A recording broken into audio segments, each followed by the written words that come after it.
भुसावल शहर ही नहीं बल्कि पूरे जलगांव जिले में सुप्रसिद्ध YouTube channel BK times news live द्वारा 24 अगस्त शनिवार को हीरा हॉल में 10वीं 12वीं की कक्षा में पास हुए शहर की 8 स्कूलों के टॉप 5 छात्रों का सम्मान कार्यक्रम भुसावल शहर पत्रकार संस्थापक अध्यक्ष एडवोकेट नितिन खरे की अध्यक्षता में संपन्न हुआ। कार्यक्रम में हाजी मुन्ना तेली, एडवोकेट सलीम बापू मियां पटेल, शफी पहलवान, पापा शेख, पर्यावरण प्रेमी नाना पाटिल, उसामा खान, जलगांव से आए आसिफ शाह बापू, जमील शेख व अन्य भुसावल शहर के गणमान्य व्यक्ति उपस्थित रहे। कार्यक्रम में राष्ट्रपति अवार्ड से सम्मानित नूर फातिमा, शकील मड़ियार एवं ITI में फैशन डिजाइनर की हुई सद्दाम खाटिक की भांजी, महविश कामिल खाटिक व आरोग्य सेवक देने वाले यूनुस मामा एवं BZ Urdu school, MI Teli English school, Alhira school, DL Hindi school, Usama Urdu school,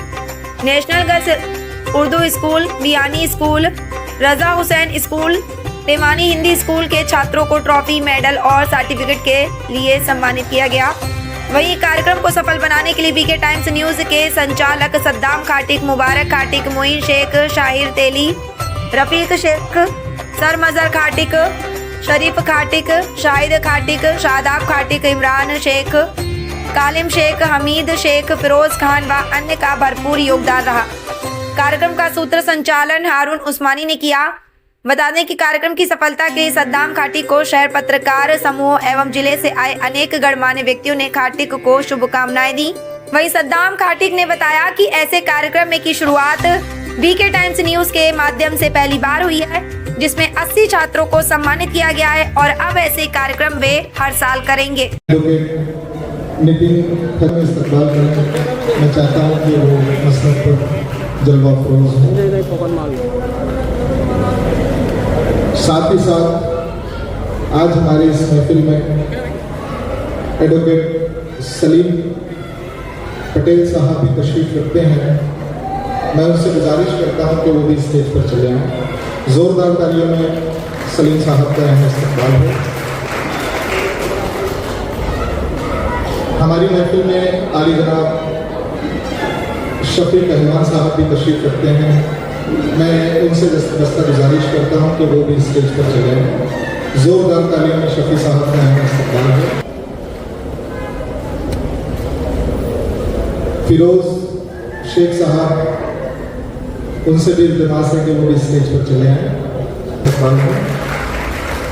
Yunus मामा साहब, इनसे भी इल्तिमास करता हूँ कि ये भी स्टेज पर चले आए।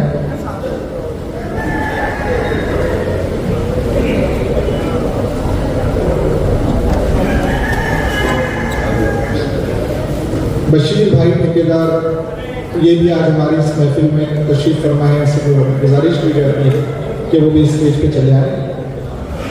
उसामा खान, ये भी आज हमारी महफिल में तशरीफ रखते हैं। इससे भी गुजारिश है कि ये भी स्टेज पर चले आए।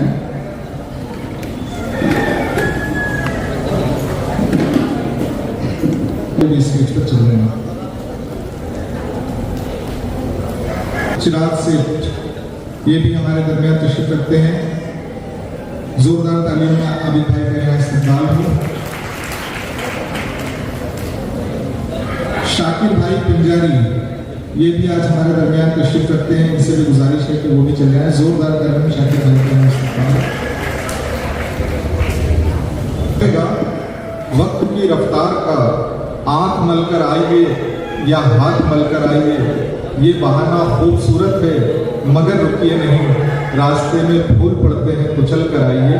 तो आज ये जो महफिल है इन्हीं फूलों के लिए सजाई गई है कि जिन्होंने 10th महफिल की इब्तिदा के लिए मैं चाहता हूँ कि कलाम आज की इस महफिल में पेश की जाए। मैं गुजारिश कर रहा हूँ। अस्सलामुअलैकुम रहमतुल्लाहि व बरकातहू।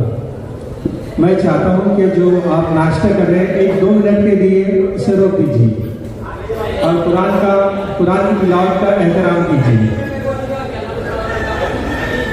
अऊज़ु बिल्लाहि मिनश शैतानिर रजीम। पनाह मांगता हूँ मैं अल्लाह की शैतान मरदूद से। बिस्मिल्लाहिर्रहमानिर्रहीम। नाम से शुरू जो बहुत मेहरबान रहमत वाला। अल्हम्दुलिल्लाहि रब्बिल आलमीन अर्रहमानिर रहीम मालिकि यौमिद्दीन इय्याका नअबुदु व इय्याका नस्तईन इहदिनास सिरातल मुस्तकीम सिरातल लज़ीना अन'अमता अलैहिम गैरिल मग़दूबि अलैहिम वलद्दीन। सब दुनिया अल्लाह को जो मालिक के सारे जहान वालों का बहुत मेहरबान रहमत वाला रोज़े जज़ा का मालिक, हम तुझी को पूजे और तुझी से मदद चाहे। हमको सीधा रास्ता चला, रास्ता उनका जिन पर तूने एहसान किया, ना उनका जिन पर गज़ब हुआ और ना बहके हुओं का। आमीन। सदक़ल्लाहुल अज़ीम। अल्लाह रब्बुल इज़्ज़त के ज़िक्र से आज की इस महफिल का आगाज़ हुआ। तिलावत कलाम पाक के बाद क्यों ना उस नबी बरहक का भी जिक्र कर लिया जाए कि जिसकी आमद से दुनिया तौहीद के नूर से मनव्वर और तारीफ के सुनहरे दौर का आगाज़ हुआ। वो नबी बरहक कि जिसकी आमद से चमस्तान दहर की मुरझाई हुई कलियों में जान पड़ी। वो नबी बरहक जो अरब के तपते हुए रेगिस्तान से दीन मतीन का पैगाम लेकर उठा। वो अल्लाह का नबी जो दीन की खातिर इतनी सऊबतें और इतनी तकालीफ बर्दाश्त करता कि घर के तमाम अफराद ये कहते कि अल्लाह के नबी आप इतनी तकालीफ क्यों बर्दाश्त करते हैं। कुर्बान जाइए, अल्लाह का वो नबी अपने घर के तमाम अफराद से ये कहता कि एक रोज़ वो आएगा जब मेरा लाया हुआ दीन दुनिया के हर कच्चे और पक्के मकान में मौजूद होगा।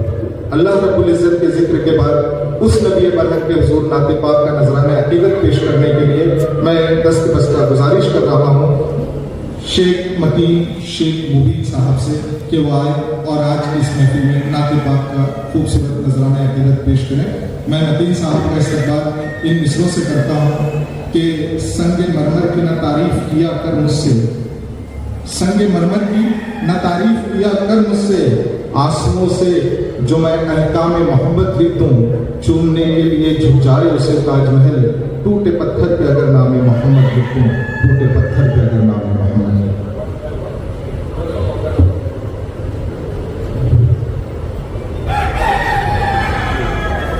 अस्सलामु अलैकुम वरहमतुल्लाहि वबरकातुहू। मैं मुनासिब समझता हूँ कि नाते पाक सुनने और पढ़ने से पहले दर्शक को नजराना पेश करें। बावाज़ में पढ़े अल्लाहुम्मा सल्ली अला सय्यिदिना शफ़ीअना हबीबना मुहम्मदिन बारिल जज़लम व आलिहि व सल्लल्लाहु अलैहि या रसूलुल्लाह सल्लल्लाहु अलैहि वसल्लम।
बात मैं देख रहा हूँ कि 70% जो सहाफत की जा रही है, जो लिखा जा रहा है, जो खबरें पहुंचाई जा रही है, उसमें नौजवान नस्ल नुमाइंदगी कर रही है। मैं मुबारकबाद पेश करता हूँ नौजवानों को कि इन्होंने खूबसूरत और ये अलामत है इस बात की कि आप ही के दरमियान का एक नौजवान पत्रकार उठता है और ये सोचता है कि मेरे शहर के बच्चे जो 10th और 12th में फर्स्ट सेकंड थर्ड आए हैं उनकी हौसला अफजाई की जाए। अगर ये पत्रकार लोग और सद्दाम भाई ये प्रोग्राम नहीं करते तो भी आपके स्टेटस पे कोई फर्क नहीं पड़ता, लेकिन ये प्रोग्राम किया गया है। इसका मतलब ये है कि इनकी सोच अभी जिंदा है और जिंदा सोच इनकलाब के लिए काफ़ी होती है। तो मैं मुबारकबाद इसलिए भी पेश करता हूँ अजहर भाई कि आप लोगों ने खूबसूरत प्रोग्राम तय किया और इस प्रोग्राम को तय करने के लिए जिसमें कोशिशें की हैं उसका यहाँ इस्तकबाल बहुत ज़रूरी है। मेरी मुराद है मेरे दोस्त सद्दाम हुसैन से कि वो भी यहाँ चले आए। मैं नितिन खरे साहब, सलीम पटेल साहब और मुन्ना साहब से गुजारिश करता हूँ कि यहाँ सद्दाम भाई का इस्तकबाल हो, जिन्होंने ये कदम उठाया और ये दिखाया कि सहाफत के लोगों की नज़रें हमारी नौजवान नस्ल की तरफ गई। जोरदार तारीफ का इस्तकबाल हो सद्दाम।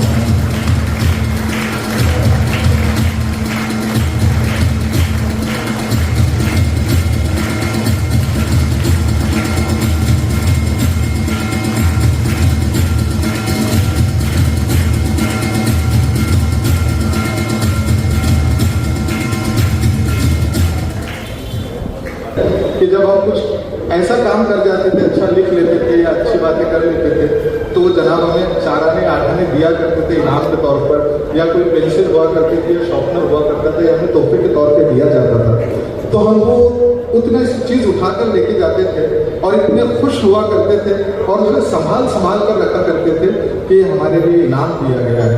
तो ये छोटी बात नहीं है, ये उन बच्चों की हौसला अफजाई की जा रही है कि जिन्होंने अपनी मेहनतें की है और 10th और 12th में फर्स्ट सेकंड थर्ड रैंक हासिल किया है। तो आज हमें उनकी यहाँ हौसला अफजाई करना है।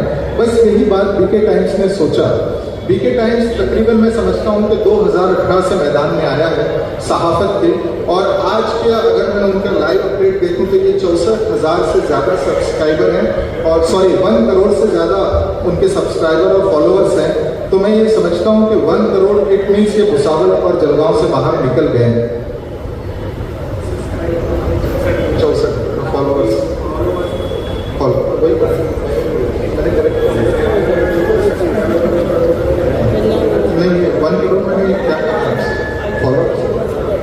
Viewers, more than 1 crore viewers है और 64,000 सब्सक्राइबर हैं। यानी भुसावल को मैं समझता हूँ भुसावल और जलगांव से बाहर देखा जा रहा है। ये कारनामा अंजाम दिया है बीके टाइम्स लाइव ने। मैं चाहता हूँ कि बीके टाइम्स के लिए जोरदार तालियां हो जाए कि 1 करोड़ व्यूवर्स ये बड़ी बात है कि 1 करोड़ से ज़्यादा लोग आज हमें देख रहे हैं कि भुसावल में क्या चल रहा है। मैं मुबारकबाद पेश करता हूँ। आइए, हर चंद की गुफ्तगू बहुत की जा सकती है, मौजू ऐसा है, लेकिन मैं चाहता हूँ कि आज हमारे दरमियान कुछ मेहमान तशरीफ लाए हैं। तालीमी मैदान, तालीम क्यों ज़रूरी है और हमारे, मैं समझता हूँ कि मुस्लिम कम्युनिटी में तालीम का बहुत काम अभी करना बाकी है और मैं समझता हूँ कि शुरू हो चुका है। तो इसमें और क्या रद्दोबदल और क्या तब्दीली और क्या हम अच्छा काम कर सकते हैं, तो आज हमारे शहर के कुछ नुमाया हजरात यहाँ तशरीफ रखते हैं। मैं इल्तिमास कर रहा हूँ सबसे पहले आली जनाब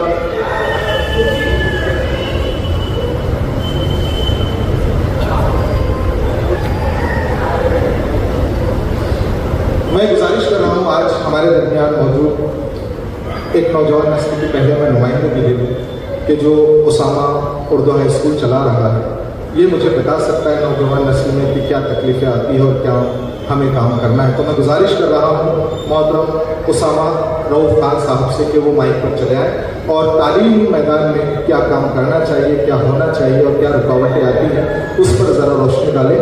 मैं उसामा का इस्तकबाल इन 4 मिसरों से करता हूँ। उसामा, कि मैं बोल सकता हूँ, मुँह में ज़बान रखता हूँ, खुद अपने बारे में क्या क्या गुमान रखता हूँ, मगर ये अज़्म है फिर भी शिकार कर लूँगा, शकस्ता तीर है टूटी कमान रखता हूँ। जोरदार तालियों का इस्तकबाल करें उसामा रऊफ खान। अस्सलामु अलैकुम रहमतुल्लाहि व बरकातुहू। शुरू करता हूँ मैं अल्लाह के नाम से जो बड़ा मेहरबान और रहम करने वाला है। जिसकी कब्र गुज़बत में आपकी और अपनी जान है। आज के इस प्रोग्राम में डाइस पे बैठे हुए काबिल एहतराम एडवोकेट नितिन खरे साहब, Munna uncle, Shafi uncle, advocate Salim Patel साहब और बहुत से मेहमान जो कुर्सी बैठे हैं।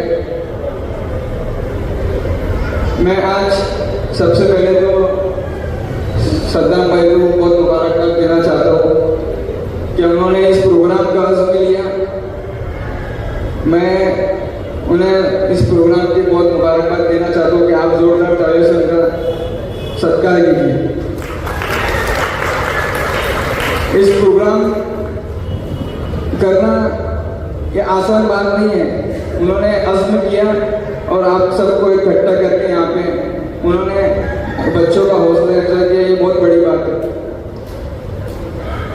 आज जो 10 और 12 के बच्चों ने जो आज इस ईयर में जो मुकाम हासिल किया, जो अच्छे परसेंटेज से पास हुए, मैं उन सबको भी मुबारकबाद देता हूँ। आज के इस मुल्क में, हमारे माशरे में बहुत इल्म की बेदारी है। हमें इल्म को हासिल करना बहुत ज़रूरी है। इल्म वो चिराग है जो राह को रोशन करता है, जहालत के अंधेरों को मिटा देता है। इल्म की दौलत सबसे अजीम यही है कि ख्वाबों को ताबीर हसीन रखता है। हमारे इसमें कुरान में कहा है कि इल्म हासिल करो। इल्म हासिल करना चाहिए, हर मर्द और औरत पर फर्ज है। और इल्म हासिल करो, अगर चीन भी जाना पड़े तो जाओ, लेकिन इल्म हासिल करो। मेरे प्यारे बच्चों, आप इस मुल्क के संग तराश हो। आज हमारा मुल्क जदीद तरक्की की राह पर गमज़ान है और तेजी से आगे बढ़ रहा है, चाहे वो सैटेलाइट के जरिए हो या साइंस और टेक्निकी हो। सुरक्षा के मामले हैं, हम सभी में कामयाबी की राह पे बुलंद मीनारों पर है। साथ ही साथ सब आगे बढ़े। सर्व शिक्षा अभियान की नीति हो या जैसे नई शिक्षा, न्यू एजुकेशन पॉलिसी हो, इस मुल्क में हमें आगे बढ़ते रहना चाहिए और अच्छे से एजुकेशन पे ध्यान देना चाहिए। हमारा माशरा एजुकेशन लाइन में बहुत पीछे है। हमें पेरेंट्स से गुजारिश है कि हमारे बच्चों को इल्म देना चाहिए, काफ़ी अच्छे से उनके ऊपर तवज्जो देना चाहिए। हमारे एजुकेशन मामले में इतनी परेशानी आती है, क्या अभी एडमिशन को 11-12 के एडमिशन में इतने प्रॉब्लम आनी है कि अपने बच्चे सोए रहते हैं, उन्हें पता नहीं रहता है कि अभी ऑनलाइन एडमिशन हो गए, लेकिन उनको दिक्कत परेशानियों का सामना करना पड़ता है। तो आप सभी में इसमें ध्यान से क्या पॉलिसी आ रही है, नई एजुकेशन की पॉलिसी क्या है, उसमें आपने सब में ध्यान से देना चाहिए। इस मुल्क में, इस प्यारे वतन में, प्यारे बच्चों, आप इस मुल्क के संतराश हैं। आप प्यारे वतन के कीमती सरमाए हैं। आपका रुख सही होगा तो मुल्क की राह से बुलंदी पे पहुंच पाएगा। आज अज़्म कीजिए कि हम सब पढ़ेंगे और मुल्क की खिदमत करेंगे। A service is nation to service to God. मैं सद्दाम भाई को भी मुबारक देता हूँ और इन बच्चों को भी जिन्होंने अच्छे मार्क्स हासिल किए उनको भी मुबारकबाद देता हूँ और मैं अपनी बात को ख़त्म करता हूँ। अस्सलाम वालेकुम। बहुत शुक्रिया उसामा। एक पैगाम कि हमारी नई नस्लों को ये पता होना चाहिए कि दुनिया किस संग जा रही है और क्या हमें आगे फैकल्टी चूज़ करना है और किस तरह से उस मकसद को लेकर के हमें काम करना है। आइए, मैं क्योंकि नौजवान यहाँ ज़्यादा है तो मैं चाहता हूँ कि नौजवानों की नुमाइंदगी यहाँ ज़्यादा हो। एक ऐसा नाम जो मुसलसल नौजवानों में भी काम कर रहा है और सियासत में भी काम कर रहा है, एक फ़िक्र लेकर मुसावल में हर एतबार से काम कर रहा है। मेरी मुराद है मोहतरम आली जनाब फिरोज शेख साहब से। मैं उनसे दस्ता गुजारिश करता हूँ कि वो माइक पर चले आएँ और अपने ख्याल से हमें महसूस करें। ज़ोरदार तालियों में इस्तकबाल करें फिरोज शेख साहब। अस्सलामु अलैकुम वरहमतुल्लाहि वबरकातुहू। नहमदुहु व नुसल्ली अला रसूलिहिल करीम, अम्मा बाद। अऊज़ु बिल्लाहि मिनश शैतानिर रजीम, बिस्मिल्लाहिर रहमानिर रहीम। रब्बि ज़िदनी इल्मा। स्टेज पर तशरीफ़ फरमा हमारे आज के कार्यक्रम के अध्यक्ष, सदर और तमाम डाइस पर तशरीफ़ फरमा मेरे मुअज़्ज़िज़ सामने बैठे अजीज़ दोस्तों, प्यारे बच्चों। इल्म एक ऐसी चीज़ है कि जिसको बताया जाता है कि आप जब सीखना शुरू करो तो कब्र तक पहुंचने तक भी आप इल्म हासिल करो तो आपका इल्म मुकम्मल नहीं हो सकता। इल्म एक ऐसी चीज़ है और आज इल्म इसलिए भी ज़रूरी है कि जैसा उसामा ने भी अपनी बात में कहा कि अल्लाह के रसूल ने फरमाया कि अगर इल्म हासिल करने के लिए तुम्हें चीन जाना पड़े तो जाओ। चीन से मुराद क्या है कि आज चीन हमारे लिए नज़दीक है, लेकिन उस वक्त अरब से जो है तो चीन बहुत दूर था और चलने जाने के लिए जो है तो वसाइल नहीं थे। तो अल्लाह के रसूल का कहना यह है कि चाहे कितनी दिक्कतें उठानी पड़े, कितनी दुश्वारियाँ उठानी पड़े, और इल्म को हासिल करने के लिए अगर वो करना पड़े तो करो और इल्म को हासिल करो। और आज के इन बच्चों के लिए मैं एक शेर यहाँ पर कहना चाहूँगा कि नहीं तेरा बसेरा किस्र सुल्तानी के गुंबद पर, नहीं तेरा बसेरा किस्र सुल्तानी के गुंबद पर, तो शाही है बसेरा कर पहाड़ों की चट्टानों पर। मैं आज के नौजवान बच्चों को और ख़ास तौर से मैं यहाँ देख रहा हूँ कि यहाँ पर बच्चियाँ बहुत ज़्यादा हैं, तो इन बच्चियों को और इन बच्चों को मैं यही कहना चाहता हूँ कि बेटा ये 10वीं और 12वीं ये एक इनिशियल फेज़ है, ये शुरुआत है, ये आपकी कामयाबी के पहले जो है तो कदम है जहाँ पर आपने कामयाबी हासिल की है। लेकिन अभी ज़िंदगी में ऐसे बहुत सारे मरहले आएंगे जब आपको, जो बच्चों ने 10वीं किया है उनको 12वीं करना है।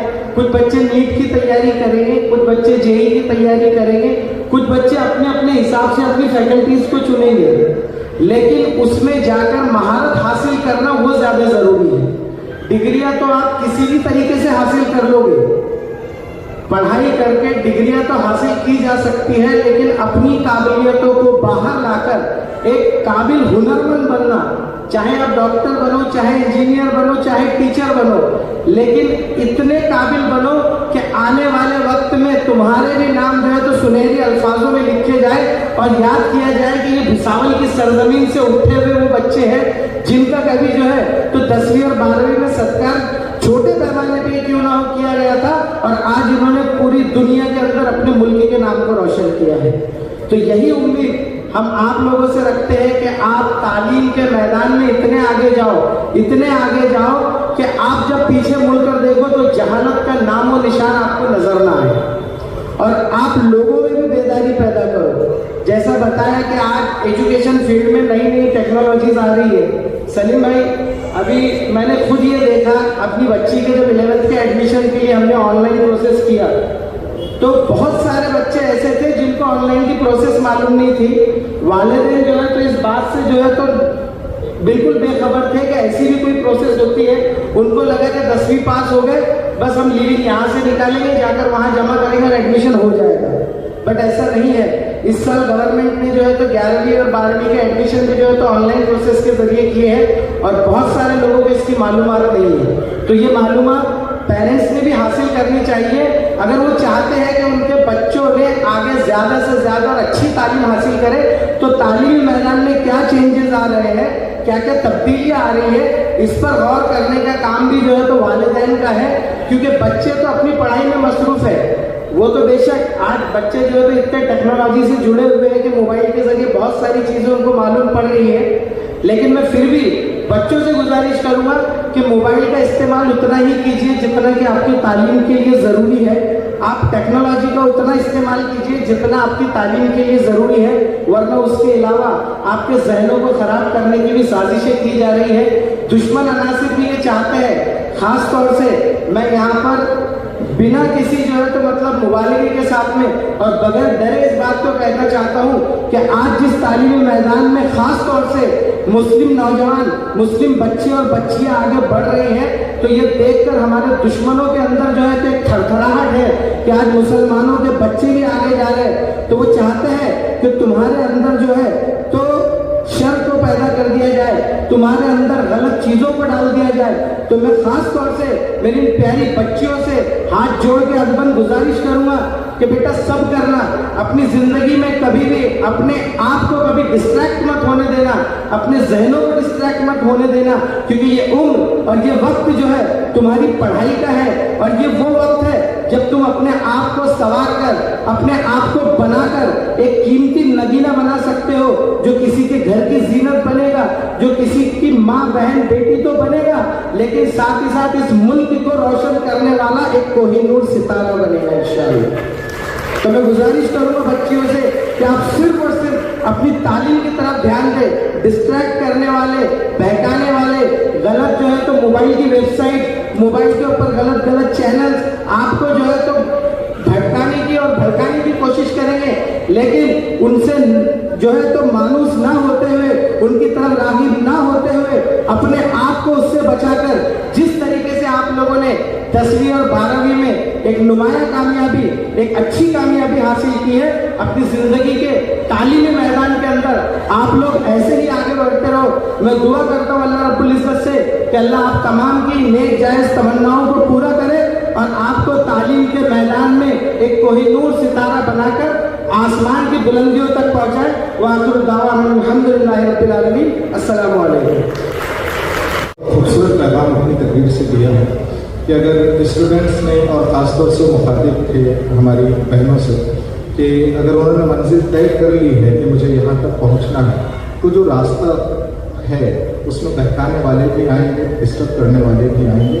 उनका मौजू ये था और बहुत अच्छा मौजू था। उन्होंने कहा कि अपने आप को ना भटकाए और अपनी मंजिल तक पहुँचना। चाहता हूँ कि ज़ोरदार तालियां फिरोज़ भाई के लिए भी। आइए नाना पाटिल साहब यहाँ तशरीफ लाए हैं। मुझे हुक्म दिया गया है कि वो भी स्टेज पर चले आए। गुजारिश कर रहा हूँ नाना पाटिल साहब से कि वो स्टेज पर चले आए। मैं सद्दाम भाई से गुजारिश करता हूँ कि नाना पाटिल साहब का यहाँ इस्तकबाल भी कर दें।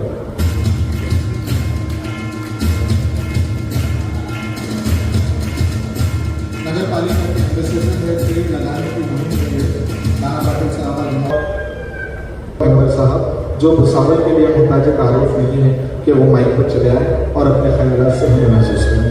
जोरदार अस्सलाम वालेकुम।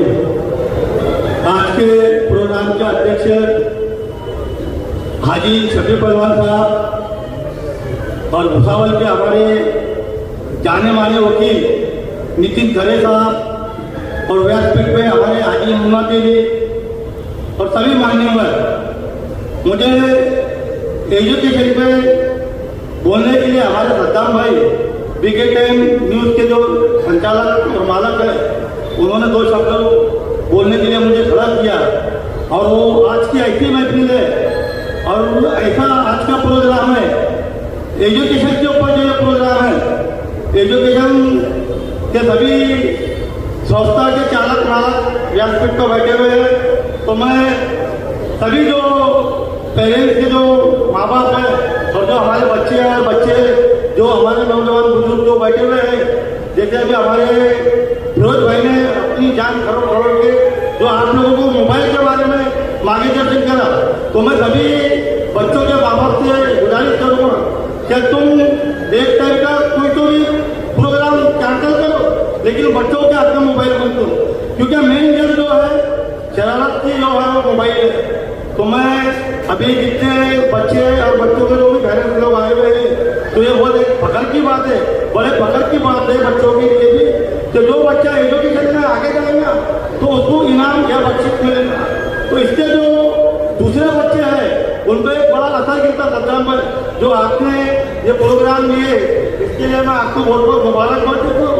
और सभी हमारे जितने भी मुस्लिम समाज के दोस्ता है सभी लोगों ने ये ऐसा प्रोग्राम लेना चाहिए।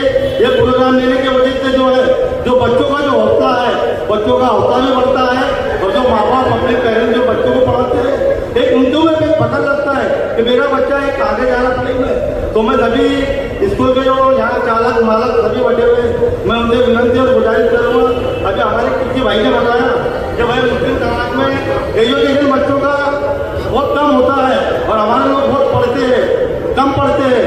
तो मैं भाई से गुजारिश करूँगा कि भाई हमारा जो एक शौक रहता गरीब में झोपड़े में रहने वाले का भी तो वो 3 साल का बच्चा होगा तो उसका नाम केजी में डाल देता और वो बच्चा पढ़ता होता सही 5वीं 6वीं 7वीं 8वीं 9वीं 10वीं। अब 10वीं के बाद में आने का मतलब एडमिशन का मतलब आ गया कि फिर मतलब आ जाता फीका। तो मैं सभी चालक मालकों से बोलूँगा अगर हमको हमारे कौम के बच्चों की तरक्की करना है तो उनको आगे बढ़ाना है तो 10वीं के बाद से जो भी खर्चे मिलते आते हैं एडमिशन के या डोनेशन के उस पर ख्याल रखें और उसका कोई भी आगे काढ़े। ऐसी मैं भी सभी लोगों से गुजारिश करता हूँ और आप लोगों का ज़्यादा टाइम ले लिया और सिलसिले में लता लोगों को मुबारकबाद देता हूँ और अपनी जगह लेता हूँ। जय हिंद जय महाराष्ट्र। जी पापा मेंबर साहब अपने ख्यालात का इजहार कर रहे थे। आइए मैं गुजारिश कर रहा हूँ पापा मेंबर साहब के बाद हमारे शहर की मोहतरम शख्सियत हमारे सरपरस्त बुजुर्ग कि जिनका हौसला हमें गाहे गाहे मिलता रहता है आज हमारी महफिल में तशरीफ फरमा है। हर चंद के उनका काम बोलता है वो माइक पर बहुत कम बोलते हैं लेकिन पीके टाइम्स लाइव की मोहब्बत है कि वो यहाँ तशरीफ भी लाए हैं और उन्होंने इजाज़त भी दी है कि हमारे में सुन सकते हैं। मेरी मुराद है आली जनाब शफी पहलवान साहब से। उनका इस्तकबाल मैं 4 जिंदा शेरों से करता हूँ। फिरोज भाई आप समझ जाओगे आबिद भाई बैठे हैं उसामा अगर ये 4 शेर 4 मसले सर के लिए ठीक हो तो दाद चाहूँगा कि वहाँ मजबूत से मजबूत लोहा टूट जाता है वहाँ मजबूत से मजबूत लोहा टूट जाता है। कई झूठे इकट्ठा हो तो सच्चा टूट जाता है और कोई फांस चुभने से कई पहलू बदलता है। किसी के जिस्म से टकरा के नेज़ा टूट जाता है। ऐसी मजबूत शख्सियत भुसावल शहर के लिए शफी पहलवान साहब के जोरदार तालियों में इस्तेमाल करें और उनसे मुल्तमिस हूँ कि वो माइक पर चलेंगे।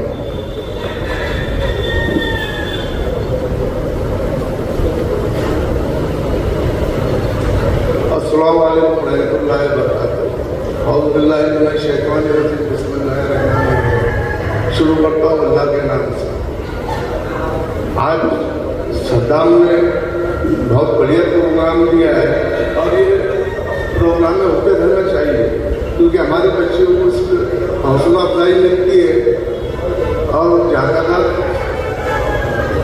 हमने देखा है सच्चर कमेटी की रिपोर्ट जब आई तब हमारे रहनुमाओं के हमारे लोगों के जहन जब खुले कि हम तो आदिवासियों से भी पीछे हैं शिक्षा के अंदर।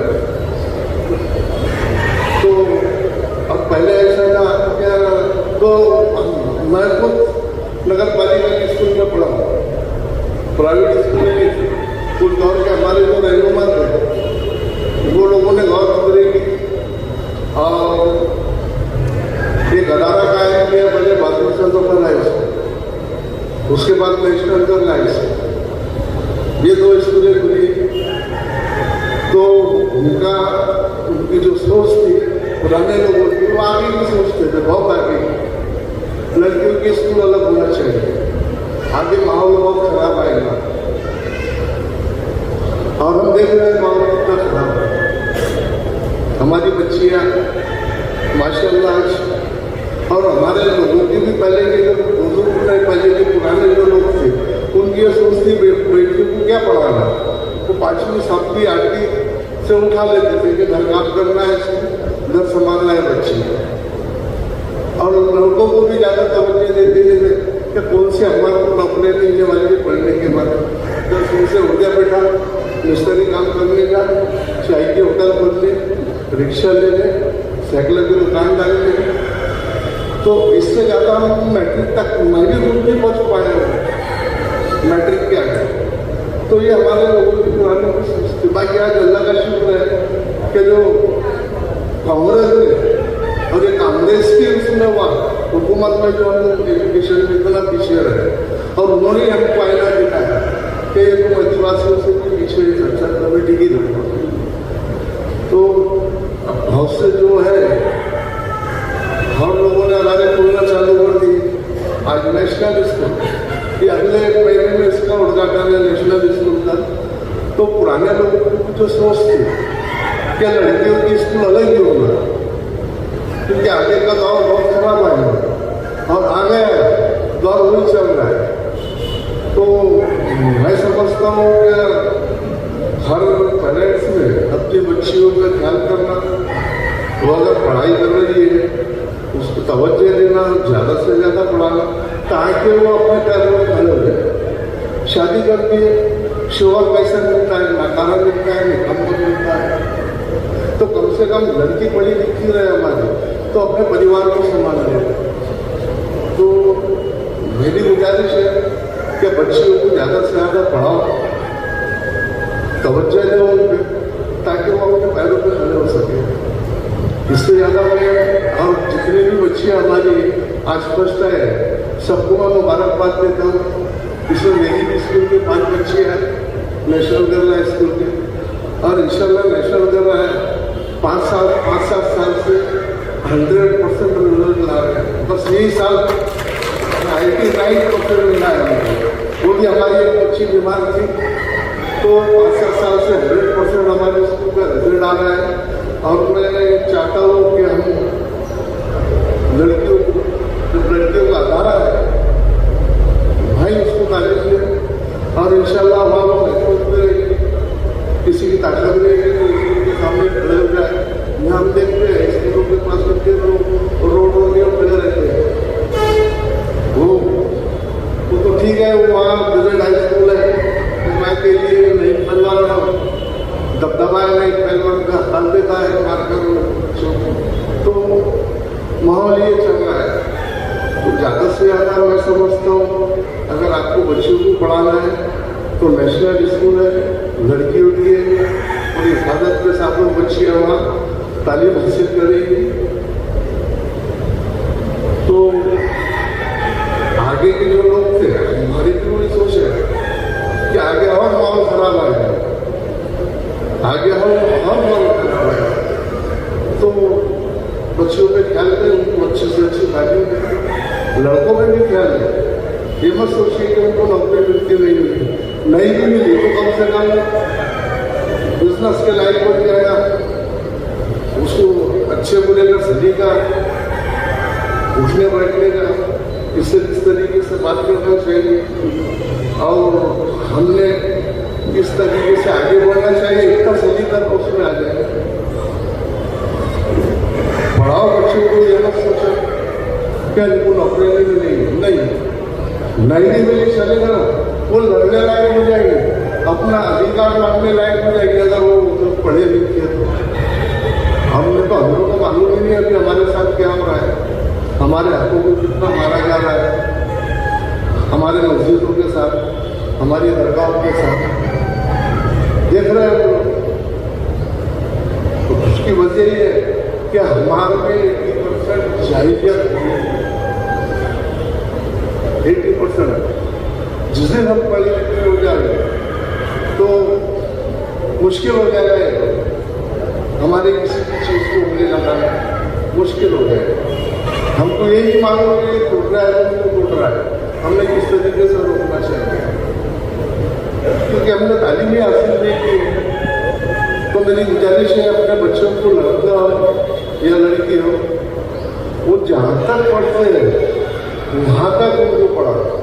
अगर तुम्हारे में ताकत नहीं है पढ़ाने की बच्ची और बच्ची पढ़ना चाहती है तो माशाल्लाह शहर में ऐसे भी लोग हैं जो अपने जगह खास से बच्चों को पढ़ा सकते हैं, और ऐसी भी बच्चियाँ हैं जो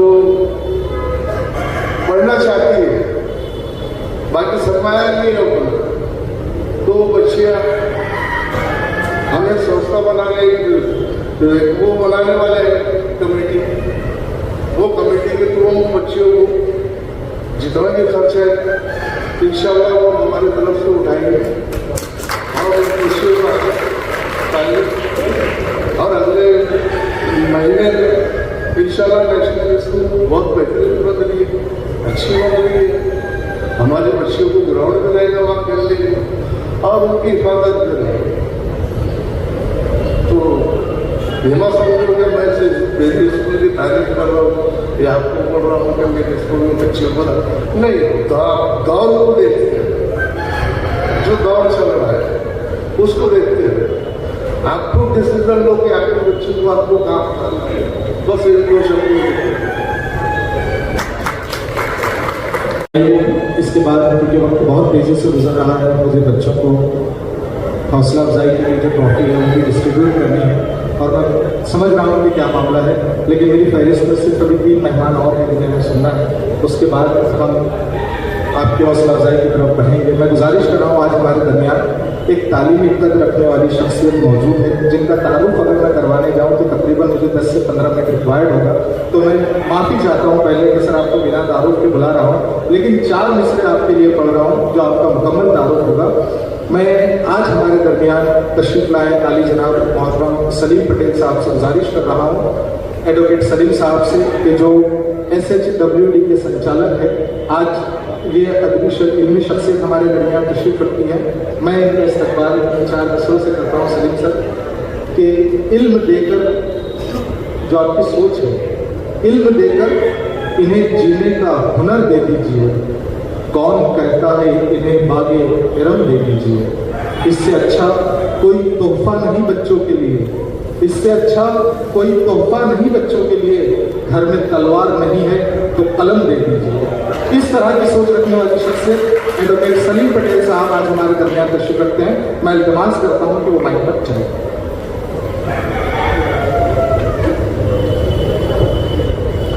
अस्सलाम वालेकुम।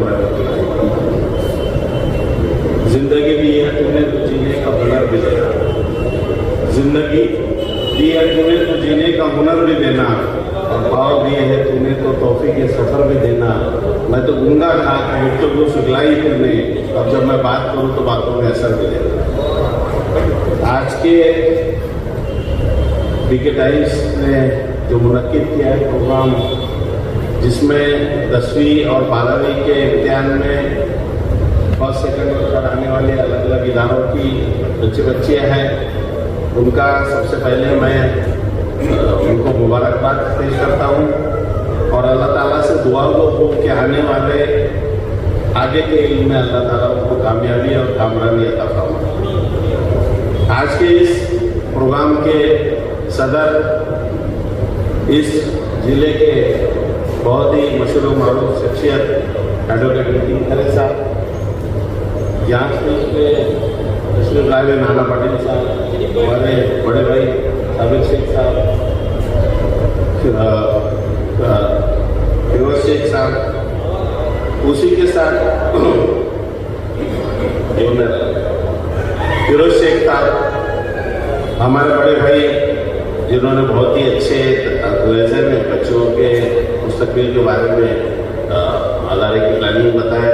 शफी बलवान साहब, जिन्होंने भुसावल में सबसे पहले इंग्लिश मीडियम स्कूल का कायम रखा, बहुत अच्छे सियासी हमारे बड़े भाई, और मोहम्मद अली साहब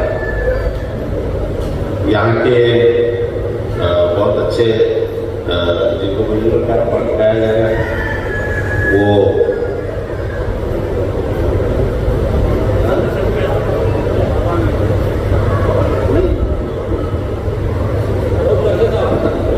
बशीर ठेकेदार साहब, जिनके वालिद से हमारा बहुत ताल्लुकात रहा, मरूम रोकड़ से साहब, उनके साहबजादे ओसामा स्कूल के चेयरमैन ओसामा रोक खान साहब, उसी के तरह एडवोकेट, इनके भी वालिद से हमारा बहुत पुराना ताल्लुकात रहा, एडवोकेट आवेद साहब, शकील साहब, पापा मोहम्मद साहब, हमारे जलगांव से तशरीफ लाए हुए मेहमान, सारे पेरेंट्स, टीचर्स, बच्चे और बच्चे।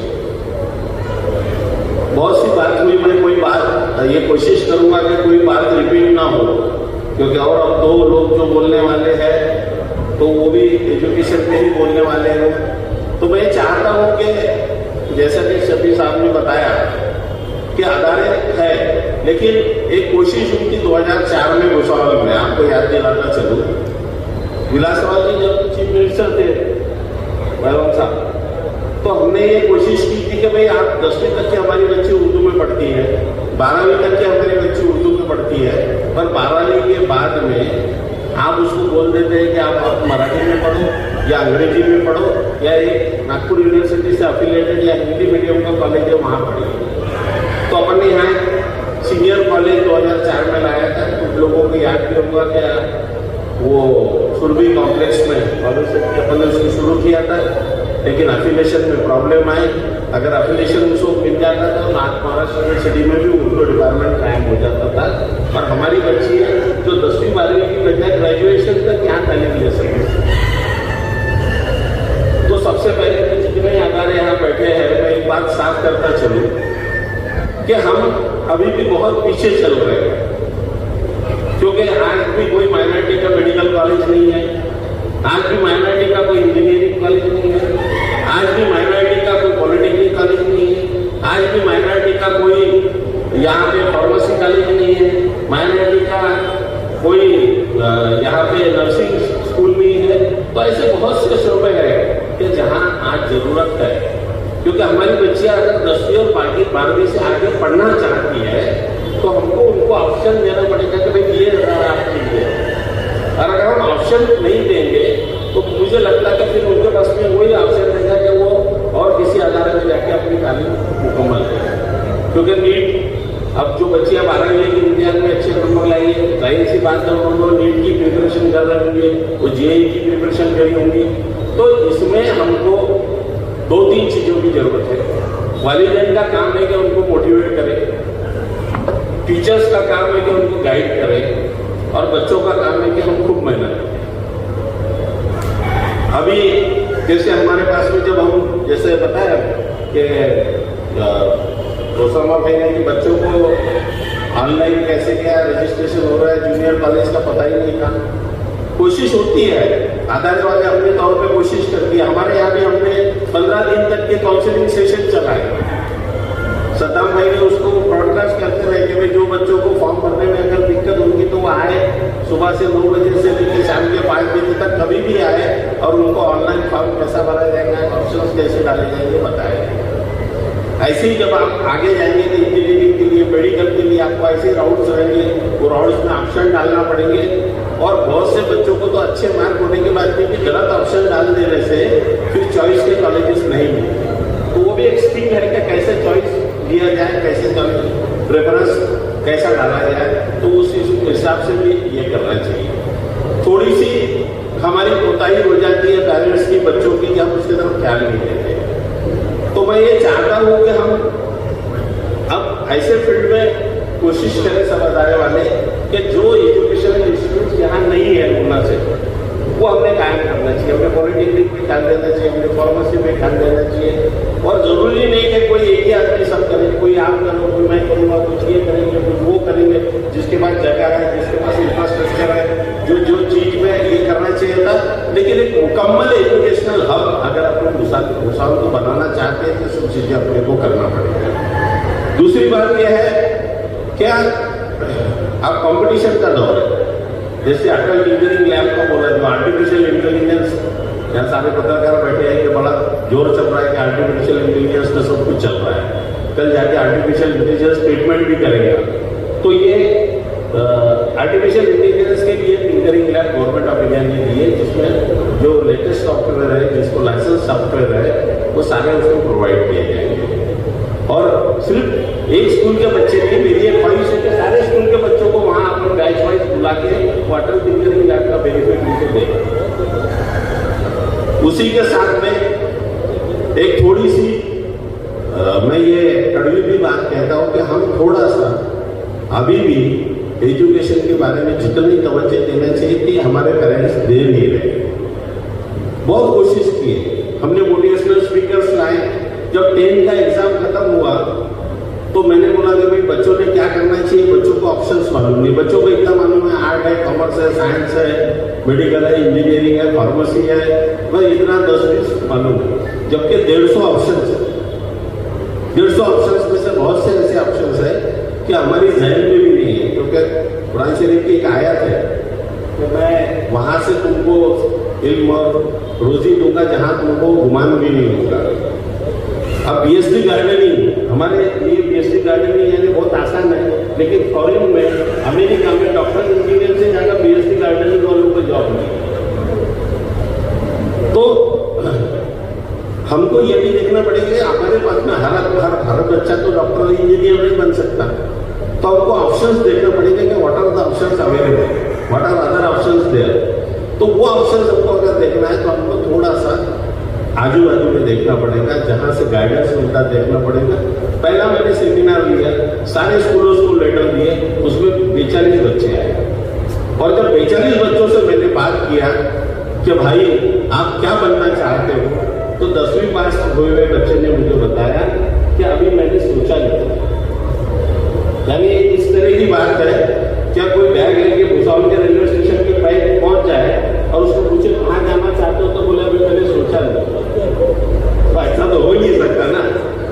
और जबकि जो बच्चों से हम कंपटीशन चलना चाहते हैं, बॉम्बे के बच्चों से, पुणे के बच्चे से, नासिक के बच्चे से, नागपुर के बच्चे से, तो वो 7 से डिसाइड करता है कि मुझे क्या बनना है।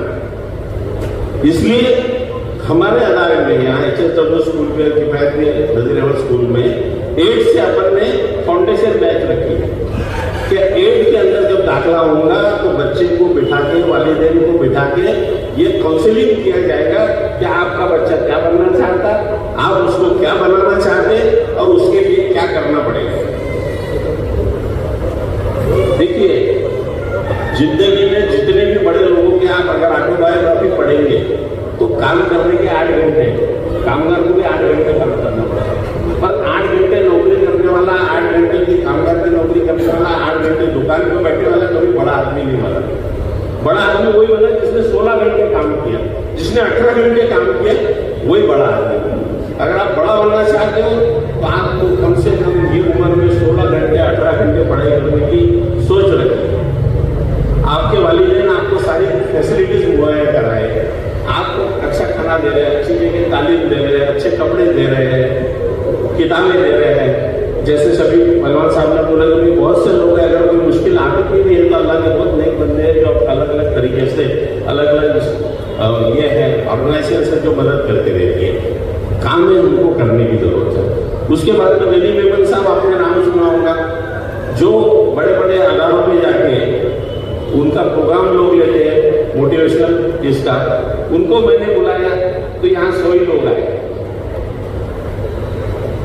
तो हमको शादी में जाने के लिए वक्त है, हमको मंगनी में जाने के लिए वक्त है, हमको वलीमे में जाने के लिए वक्त है। सिर्फ इस तरह के कोई प्रोग्राम होते तो वो वहाँ आने के लिए हमको वक्त नहीं। माफ करना, मैं थोड़ी कड़वी बात कर रहा हूँ, लेकिन ये बोलना पड़ेगा, किसी को तो बोलना पड़ेगा ना। तो हम ये देखें, और हमारी अमीरी देखना है तो कव्वाली के प्रोग्राम में देखो, शादी में देखो, मंगनी में देखो, वलीमे में देखो, और अगर हमारी गरीबी देखना है तो जुमे के रोज फिरने वाली पेटी में देखो, या फिर स्कूल की फीस भरते हो। जो चीज का आपको कोई फायदा नहीं है उस चीज का पैसा खर्चा करते हो, और जिस पैसे से आपके बच्चे का मुस्तकबिल बन सकता है उस तरह के पैसे आप खर्चा करना नहीं चाहते।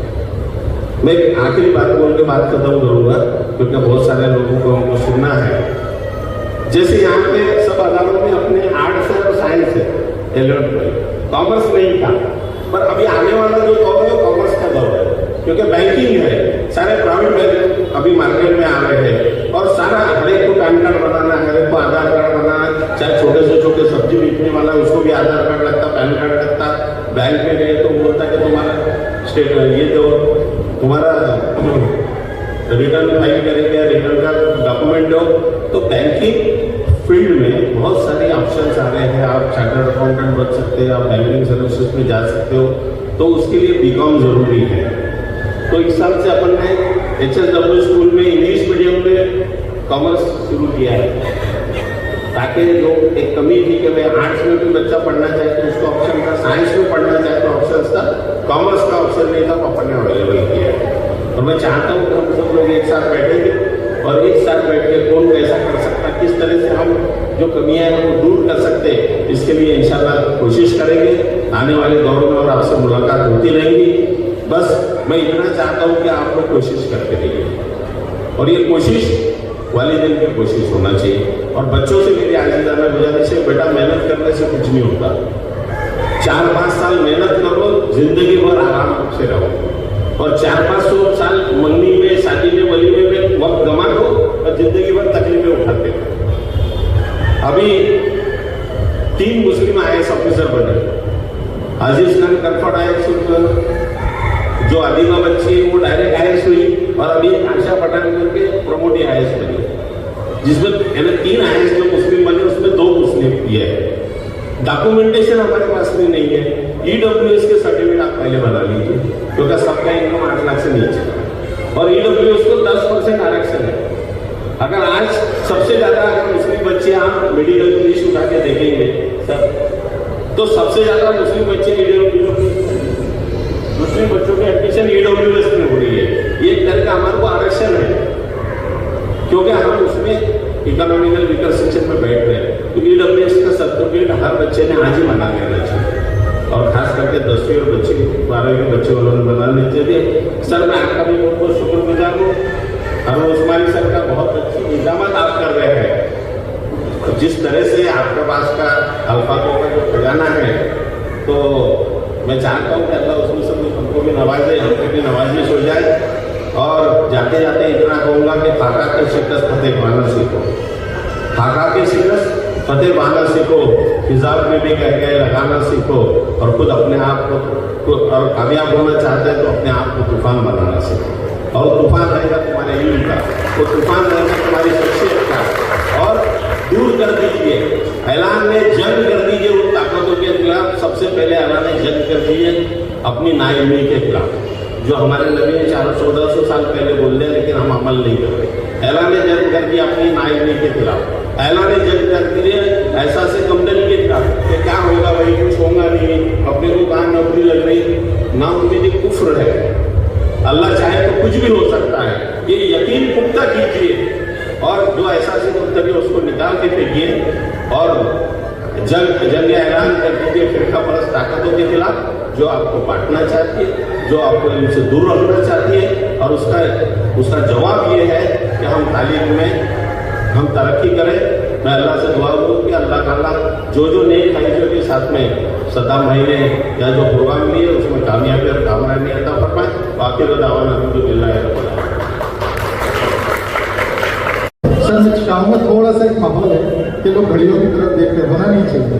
मैंने कहा था कि 2 घंटे ये प्रोग्राम चलेगा, और जिस वक्त सर ने बात की तो मुझे थोड़ा हौसला मिला, यार कव्वाली में हम रात भर निकाल देते, मैसेज तक नहीं होता कि रात चलेगी, हम बच्चों के लिए बैठे। लेकिन मैं शुक्रिया अदा करता हूँ आप तमाम पेरेंट्स का, कि अभी तक मैंने पेरेंट्स की तरफ से कोई ऐसा चेहरा नहीं देखा जो कराहियत या उठ कर जा रहा है। मैं शुक्रिया अदा करता हूँ, कोशिश करूँगा 7:30 बजे तक ये प्रोग्राम खत्म हो जाए विद आपकी हौसला अफजाई।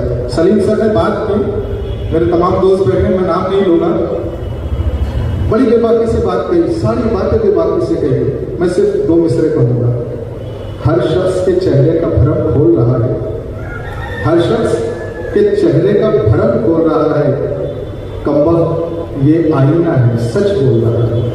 तो ऐसी स्पीच जो बाकी के साथ बहुत कम लोग करते हैं, मैं शुक्रिया अदा करता हूँ।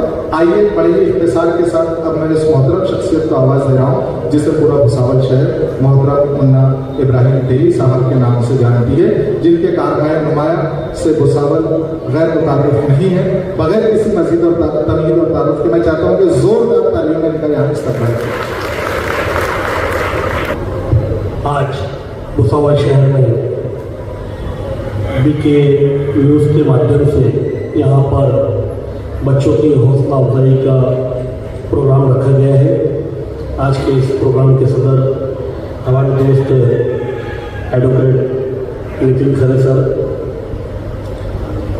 भुसावल नगर पालिका के माजी उपनगर अध्यक्ष शक्ति पहलवान,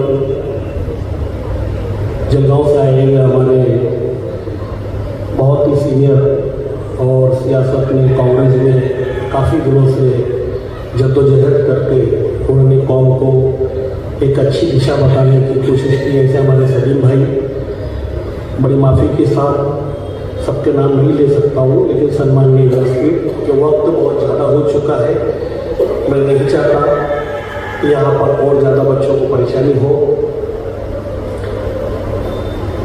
आज बीके टाइम्स न्यूज़ के माध्यम से जो हमारे सद्दाम भाई ने प्रोग्राम रखा है, तमाम भुसावल शहर की ओर से, तमाम मुस्लिम समाज, अल्पसंख्यक समाज की ओर से मैं उनको बहुत बहुत मुबारकबाद देता हूँ कि बहुत अच्छी सोच रखकर उन्होंने ये प्रोग्राम रखा है और अल्लाह के करम और एहसान से ये प्रोग्राम सक्सेस भी हुआ है। वरना 4 बजे इतनी बारिश थी कि मुझे नहीं लगता था कि प्रोग्राम होगा, लेकिन सोच अगर अच्छी रखो तो अल्लाह की मदद मिलती रहती है। मैं यहाँ पर जो फर्स्ट सेकंड थर्ड जो बच्चे आए हुए हैं उनके पेरेंट्स को भी मुबारकबाद देता हूँ कि जिन्होंने अपने बच्चोके ऊपर अच्छी तवज्जो देके एक अच्छा इल्म हासिल करने की कोशिश करे। लेकिन उसके साथ साथ ये बोलना चाहता हूँ कि भुसावल शहर में, हमारे समाज में, हमारे राज्य में, हमारे मुल्क में आज भी ऐसी बहुत चीज़ों की ज़रूरत है जिसकी शुरुआत हमने अभी तक नहीं करी। मैं आप लोगों को ये बताना चाहता हूँ, मैं एक मिसाल देना चाहता हूँ आपको कि आज से 22 साल पहले भुसावल शहर में जब पहली बार मैं काउंसिलर चुन के गया और एजुकेशन डिपार्टमेंट का चेयरमैन बना, उस टाइम में काफ़ी लोगों का एतराज़ था कि भाई इनका एजुकेशन कम है, इनको एजुकेशन डिपार्टमेंट का चेयरमैन मत बनाओ। लेकिन मैंने उस टाइम में ये बोला था कि देवगढ़ा जैसा इंसान अगर कभी हिंदी जिनको बोलती नहीं आती वो हिंदुस्तान का प्रधानमंत्री बन सकता है, तो मैं एजुकेशन डिपार्टमेंट का चेयरमैन क्यों नहीं बन सकता हूँ। दर्द तो वही होता है कि जहाँ पर एजुकेशन नहीं है। और यही सोच रखकर जब मुझे एजुकेशन डिपार्टमेंट का चेयरमैन पद दिया और उस टाइम पर जब मैंने स्कूलों के अंदर, एजुकेशन के अंदर, समाज के अंदर, शहर के अंदर जो हालत देखी तो बहुत कुछ सुधारने की कोशिश किया। लेकिन एक अल्पसंख्यक होने की वजह से बाकी दूसरी स्कूलों, मराठी स्कूलें जो नगर पालिका के माध्यम से जो चलती थी, वहाँ पर तो उतना मैं सुधार नहीं पाया क्योंकि वक्त की भी कमी थी, मेरे पास 1 ही साल का टाइम था। लेकिन उस टाइम पे मैंने जो एक राजा लिया कि तकरीबन अल्पसंख्यक मुस्लिम समाज के 15,000 बच्चे भुसावल शहर के स्कूलों के अंदर एजुकेशन हासिल कर रहे हैं। लेकिन उसके बाद जब हर एजुकेशन का जब मतलब मैंने जायजा लिया तो 10% लोग, 1500 लोग भी हायर एजुकेशन के अंदर एडमिशन नहीं लेते। 90% लोग 13,500 बच्चे रिवर्स होकर और वहां पर बैठ हो जाते हैं। उसकी वजह से एक ही है कि बच्चों का एजुकेशन का फाउंडेशन सही नहीं है। फाउंडेशन कमजोर होने की वजह से जब वो हायर एजुकेशन में जब जाते हैं और दूसरे कम्युनिटी के बच्चे, दूसरे स्कूलों के बच्चे जब वो कॉलेज के अंदर मतलब जब उनका टकराव होता है तो उन बच्चों को हमारे बच्चे कंपटीशन नहीं दे पाते और नर्वस होकर, मायूसी होकर वो बैक हो जाते हैं और वो आगे एजुकेशन हासिल नहीं कर पाते। उसी चीज को देखते हुए जब से लेकर आज तक के हर बार एजुकेशन के बारे में हम लोग बोलते आते हैं, लेकिन बड़े अफसोस के साथ ये बोलना पड़ता है कि जिस तरीके से मस्जिद के इमाम इस्लाम धर्म की स्थापना हुई उस दिन से लेकर आज तक के जुमे के दिन बयान के अंदर बहुत अच्छी अच्छी बातें बताते, लोग बड़े गौर से भी सुनते, लेकिन मस्जिद के बाहर आने के बाद सब भूल जाते हैं। उसी तरीके से एजुकेशन के भी जब भी कोई प्रोग्राम होते हैं, जब भी कोई अच्छी बातें होती है, बहुत अच्छे से सुनते हैं, लेकिन प्रोग्राम होने के बाद दूसरे दिन सब भूल जाते हैं। मैं आप लोगों को बताना चाहता हूँ कि आज दुनिया बहुत तरक्की कर रही है और आज भी हम बहुत कम है, बहुत पीछे, इतने पीछे है कि अल्लाह ताला ने जो इंसान को जो दिमाग दिया है वो ऐसे कई हजारों करोड़ों कंप्यूटर से ज्यादा दिमाग है। मैं आप लोगों को बच्चों को ये पूछना चाहता हूँ कि आप एजुकेशन हासिल कर रहे, एजुकेशन फील्ड में आपने ये सोच लिया कि हम फर्स्ट आ गए, हम सेकंड आ गए, हम थर्ड आ गए, लेकिन आप आज भी बहुत पीछे हैं। अगर हिंदुस्तान का या दुनिया का इतिहास अगर उठाकर देखेंगे तो आज भी दुनिया के इंसान ने आज तक के 10% से ज़्यादा अपने दिमाग का इस्तेमाल नहीं किया। आसान हो रही है 2 मिनट के लिए बोल रहे हैं कि बड़े बड़े साइंटिस्टों ने भी आज तक के 10% अपने दिमाग का इस्तेमाल नहीं करे। इस मजमे के अंदर बैठे हुए हम लोग जो है बड़ी मुश्किल से 4 या 5% तक के अल्लाह के दिए हुए दिमाग को अभी तक के इस्तेमाल करें। 95% अभी भी हमारे पास में सिल्लक ही है, लेकिन उसको यूज ही नहीं करना चाहते। आज एजुकेशन की बाहर देशों के अंदर इतनी फिक्र होती है कि जब हॉस्पिटल के अंदर बच्चे का जन्म होता है तो वो जन्म होने के बाद में उसका जो जन्म दाखिला बनाता है और जन्म दाखिला बनाने के बाद में स्कूलों के अंदर होता है कि मेरा बच्चा इस साल के अंदर 3 साल का 2 साल का होगा और प्ले ग्रुप के अंदर मैं उस बच्चे का एडमिशन कराना चाहता हूँ। तो 2-2 साल 3-3 साल 4-4 साल पहले से वहाँ पर एडमिशन एडवांस पे करते हैं। लेकिन हमारे यहाँ पर स्कूलें भी चालू हो जाती है तो भी मतलब एडमिशन की फिक्र नहीं होती। ड्रॉप ऑफ में ऐसे कई बच्चे पढ़े हुए हैं स्कूलों के अंदर कि जिनके माँ बापों को ये फिक्र नहीं है कि इन बच्चों को भेजकर कम से कम 10वीं तो पास करा ले, 12वीं तो पास करा ले। ऐसी बहुत सी बेफिक्री हम लोग एजुकेशन के अंदर करते हैं और उसी की नतीजे है कि आज हमारी हालत बस से बदतर होती है और हम लोग दोष फिर किसी और को देते हैं। मैं तो ये चाहता हूँ कि अभी खुद ही को आप इतना अपने आप को इतना मजबूत बना लो, इतना एजुकेटेड बना लो, इतना एक अक्लमंद और हुनरमंद बना लो कि ऐसी सरकारें और ऐसे सियासती और ऐसे लोग जो है वो आपके मोहताज है, आप किसी के मोहताज मत हो। और ये जहन में से निकाल दो कि पढ़ लिख कर मतलब हमें नौकरी नहीं मिलती। जरूरी नहीं कि नौकरी पढ़ लिख कर नौकरी करना है, हमको नौकरी मांगने वाला नहीं बनना है, हमको नौकरी देने वाला बनना है। इस तरीके के ऐसे बहुत से काम है जो हम कर सकते हैं।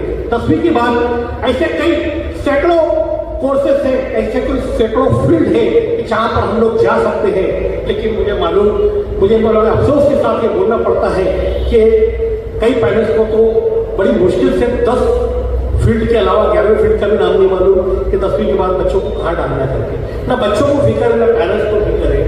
न जाने कहाँ पर कौन सी स्कूल में मतलब कभी डाल देते हैं। कोई बोले वो स्कूल के लोग आ गए थे तो हमने उनको बच्चे दे दिए। अरे भाई बच्चे दे दिए आपने, लेकिन आपको कौन से मीडियम में पढ़ाना, कौन से स्कूल में पढ़ाना, कहाँ पर आपका बच्चा पढ़ रहा है, कौन सी क्लास में है, ये तो कम से कम देखना चाहिए। लेकिन कोई देखने के लिए तैयार नहीं है। तो मैं आप लोगों को ये बोलना चाहता हूँ, वक्त की बहुत कमी है कि कल का गुजरा हुआ, कल जो गुजर गया उसको तो हम वापस नहीं ला सकते, लेकिन आने वाले कल का मुस्तकबिल हमारे हाथ में है। और भले ही अपने घर में थोड़ा सा चटनी रोटी खा लो, अपने 4 जोड़ी हम लोग कपड़ा पहनते हैं, कम से कम 2 जोड़ी कपड़े पहन लो, फटे पुराने कपड़े को सीकर हम लोग पहन लो।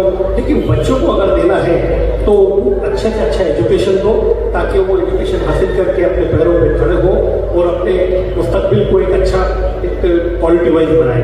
आज आप लोगों ने देखा कि अभी थोड़े दिन पहले दुबई जैसे देश ने एक लाइफ टाइम वीजा का मतलब डिक्लेरेशन किया कि 23 लाख रुपए भरकर और वो लाइफ टाइम वीजा दुबई का ले सकता है। आप यकीन नहीं मानेंगे, भारत के 5000 लोगों ने कम से कम मतलब एप्लीकेशन किया लाइफ टाइम वीजा के लिए। और वो 5000 लोग जो है वो ऐसे नहीं है कि कोई लोटगाड़ी लौटने वाला है या वो रिक्शा चलाने वाला है। एक शख्स ऐसे करोड़ों का मालिक है। और जब इतना करोड़ों रुपए के मालिक मतलब अगर हमारा देश छोड़ के अगर दूसरे देश में जाते हैं तो सिर्फ उसकी वजह यह है कि उसको वहाँ का सराउंडिंग मिलता है, उसको वहाँ का एजुकेशन मिलता है, उसको वहाँ की मेडिकल फैसिलिटी मिलती है, उसको वहाँ की सुरक्षा मिलती है, संरक्षण मिलता है, हर चीज की फैसिलिटी मिलती है। लेकिन आज हमारे देश में जो बस से बदतर जो हालत हो चुकी है उसकी वजह सिर्फ एक है कि हमारे देश के जो जितने भी सियासती लोग या फिर अहदेदार लोग या डिपार्टमेंट के अंदर जो बैठे हुए हैं वो इतने कमजोर दिमाग के लोग बैठे हुए हैं कि उनको देश कैसा चलाना, सिस्टम को कैसा चलाना ये भी नहीं मानते। मैं आप लोगों से ये गुजारिश करता हूँ, रिक्वेस्ट करता हूँ कि आप एजुकेशन के साथ साथ अपने आप के अखलाक ऐसे डेवलप करो कि आप चाहे जिस कुर्सी पे बैठे, लेकिन उस कुर्सी पे बैठने के पहले अपने ईमान को मजबूत करके और अपना जो इंसानियत का एक रास्ता देखकर और उस कुर्सी पे बैठकर मतलब वहां पर काम करना है। जब तक अगर ये सोच रखकर अगर आप डिपार्टमेंट के अंदर नहीं बैठेंगे जब तक के देश के हालात नहीं सुधरेंगे। आज आप क्या समझते हो ये 5,000 लोग जो हमारे देश से जा रहे हैं दुबई मतलब ये 5,000 लोग नहीं जा रहे, बल्कि यहाँ पर कई करोड़ों लोगों की रोजी रोटी लेके जा रहे हैं, मतलब कई करोड़ों लोगों को बेरोजगार करके जा रहे हैं। क्योंकि ये जब जाने वाले हैं तो इनकी सारी संपत्ति को उधर ले जाने वाले हैं। तो मेरा ये बोलना है कि आप लोग जो है अपने आप को इतना अच्छा डेवलप करो, इतना अच्छा एजुकेशन के अंदर हासिल करो कि दूसरे देश के लोग हमारे देश में आना चाहिए, हमारे देश के लोग उधर नहीं जाना चाहिए। तो आज का ये जो प्रोग्राम है एक एजुकेशन को एक हौसला अफजाई का प्रोग्राम यहाँ पर रखा है। मैं आयोजकों को, यहाँ पर आने वाले सभी बच्चों को, पेरेंट्स को, सभी को बहुत बहुत मुबारकबाद देता हूँ। और कभी अपने दिल में ये मत सोचना कि हम ये काम को नहीं कर सकते। एक लक्ष्य होना चाहिए, एक मोटिव होना चाहिए, एक आपका विजन होना चाहिए कि हमको ये चीज करना है, ये चीज हासिल करना है। धीरू भाई अंबानी जब मतलब पहली बार जब किसी पेट्रोल पंप पर नौकरी मांगने गए तो 2 पेट्रोल पंप से उनको घुरा दिया गया और तीसरे पेट्रोल पंप पर जब उनको डीएसएफ की नौकरी दी तो उन्होंने पहली गाड़ी के अंदर जब पेट्रोल डाला तो उन्होंने ये नहीं बोला कि मैं इस पेट्रोल पंप का मालिक बनूं करके, उन्होंने ये बोला कि एक दिन मैं देश की रिफाइनरी का मालिक बनूंगा, और आज वो बन के बताया। तो ऐसे कई हजारों मिसाल है कि जो अगर दिल में ठान लिया और अगर कोशिश करा तो जरूर उसको अल्लाह की मदद मिलती है। मैं आपके सामने मैं मेरी तारीफ नहीं कर रहा हूँ, लेकिन आपको बताना चाहता हूँ कि आज से 22 साल पहले एक छोटी सी स्कूल शुरू किया था और 20 लोगों से स्कूल शुरू किया था। उस टाइम पे इतने फतवे आए थे कि जिसका कोई हिसाब नहीं, कि ये लोग इंग्लिश स्कूल पढ़ा रहे हैं बच्चों को, मतलब ये बिगाड़ रहे हैं, ये कर रहे हैं, वो कर रहे हैं, जो भी कुछ है। लेकिन हमने अच्छाई का साथ दिया, हमने सच्चाई का साथ दिया, हमने जमाने को समझा और उसके बाद इंग्लिश स्कूल की बुनियाद रखी। और आज आप लोगों के सामने आज हजारों बच्चे पढ़ रहे हैं और अच्छे अहदों के ऊपर डेवलप हो रहे हैं। आज 3 बार राष्ट्रपति अवार्ड अपने स्कूल के बच्चों को मिला पूरे वर्ल्ड में, पूरे भारत में। ये कोई कम मामूली बात नहीं, इसके लिए बहुत मेहनत करना पड़ती है। बहुत बच्चों ने भी मेहनत करी, पेरेंट्स ने भी मेहनत किया, टीचरों ने भी मेहनत किया, जब जाके ये नतीजे हासिल होते हैं। मैं आप लोगों को ये बताना चाहता हूँ कि आप जैसी सोच रखेंगे वैसे डेवलप होंगे। देना नहीं देना अल्लाह के हाथ में है। अल्लाह किसी को कम देके आजमाता है, किसी को ज्यादा देके आजमाता है, किसी को नहीं देके आजमाता है। वो जिस हाल में रखे, कम से कम हमारे से नीचे वालों को देखकर हम खुश हो, हमारे से ऊपर वालों को देखकर दुखी मत हो, और आप आपका लक्ष्य पूरा करो। और मुझे उम्मीद है कि आप जो बच्चों ने जो फर्स्ट सेकंड थर्ड आए तो वो आने वाले जमाने के अंदर अपना एक लक्ष्य रखकर, अपने विजन रखकर और भी अच्छे से अच्छा एजुकेशन हासिल कर अच्छे से अच्छे अहदे पर पहुंचेंगे और समाज और देश की सुरक्षा और भलाई के लिए काम करेंगे। यही मैं अल्लाह से दुआ करता हूँ, अपने दुआ खत्म करता हूँ। खुदा हाफिज़। मैं बगैर किसी मजीद तमीज़ और तारुफ के ये प्रोग्राम के 2 सेशन थे, एक हमारे आए हुए मेहमानों का इजहार ख्याल और दूसरा हौसला अफजाई।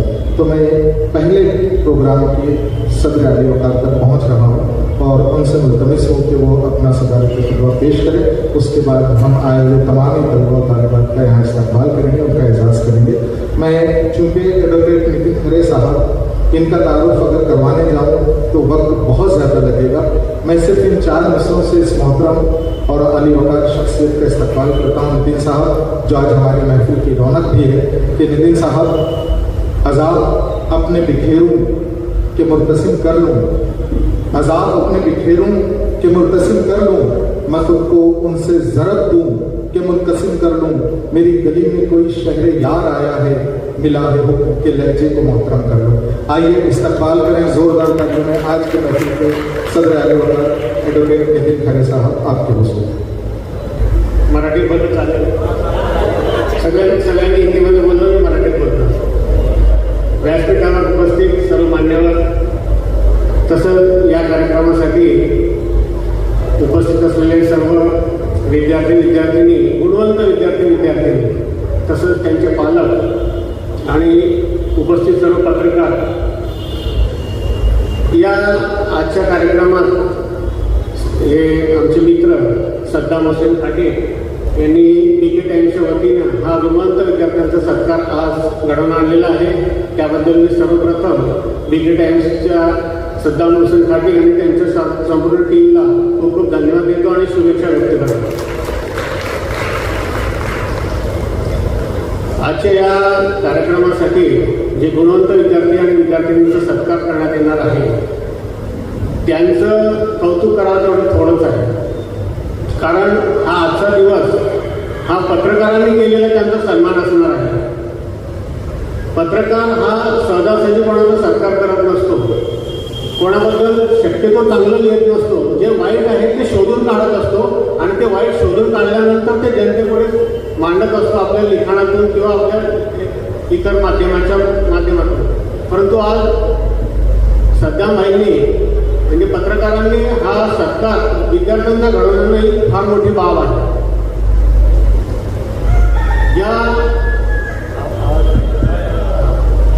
या कार्यक्रमासाठी आपण जी मेहनत घेतलेली आहे त्यासाठी आपलं एकट्याचं काही योगदान नाही, त्याच्यामध्ये आपल्या पालकांचं मोठं योगदान असतं.